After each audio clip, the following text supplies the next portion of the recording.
നമുക്ക് ഏറ്റവും ഇഷ്ടപ്പെട്ടവർക്ക് ഗിഫ്റ്റ് കൊടുക്കുമ്പോൾ അതിൽ നമ്മുടെ സ്വന്തം കോൺട്രിബ്യൂഷൻ എന്തെങ്കിലും ഉണ്ടെങ്കിൽ കൊടുക്കുന്ന ഗിഫ്റ്റിനൊപ്പം കുറച്ചുകൂടി ഭംഗി ആ മൊമെൻറ്റ്സിന് ഉണ്ടാകും എന്ന് വിശ്വസിക്കുന്ന ആളാണ് ഞാൻ. എന്ന് വെച്ച് എക്സ്പെൻസീവ് ഗിഫ്റ്റ് മോശമാണ് എന്നൊന്നുമല്ല. നമുക്ക് നമ്മുടെ ഫ്രണ്ട്സിനോ പാരൻസിനോ പെട്ടെന്നൊരു ഗിഫ്റ്റ് കൊടുക്കാനൊക്കെ പ്ലാൻ ചെയ്യുമ്പോൾ ഹാൻഡ് മെയ്ഡ് ആയിട്ടുള്ള കുറച്ച് യൂണീക്ക് ഗിഫ്റ്റ് കൊടുത്താൽ നമ്മുടെ എഫേർട്ടും സ്നേഹവും ഒക്കെ അതിലുണ്ടാവില്ലേ.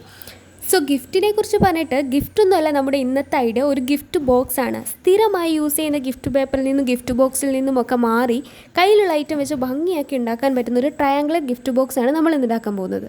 അതിനായിട്ട് ഒരു A4 ഷീറ്റോ അല്ലെങ്കിൽ യൂസ് ചെയ്യാത്തൊരു ബുക്കിൻ്റെ 1 സൈഡ് പ്ലെയിൻ പേപ്പറോ എടുത്തിട്ട് നേരത്തെ കണ്ട പോലെ നന്നായിട്ട് ഫോൾഡ് ചെയ്ത് കൊടുക്കണം. പേപ്പർ ക്രാഫ്റ്റ് ചെയ്യുമ്പോൾ ശ്രദ്ധിക്കേണ്ട ഒരു കാര്യം, ഫോൾഡിങ് കറക്റ്റ് ആയാൽ മാത്രമേ ഔട്ട്പുട്ടും അടിപൊളിയാവൂ. പിന്നെ പേപ്പറിൻ്റെ 4 വശത്തും റിബൺ ടൈ ചെയ്യാനുള്ള ഹോൾസും ഉണ്ടാക്കി കൊടുത്ത് നന്നായി ഫോൾഡ് ചെയ്ത് ടൈ ചെയ്താൽ മതി. ചെറിയ ചെറിയ ഗിഫ്റ്റൊക്കെ കൊടുക്കാൻ ഇത് തന്നെ ധാരാളമാണ്.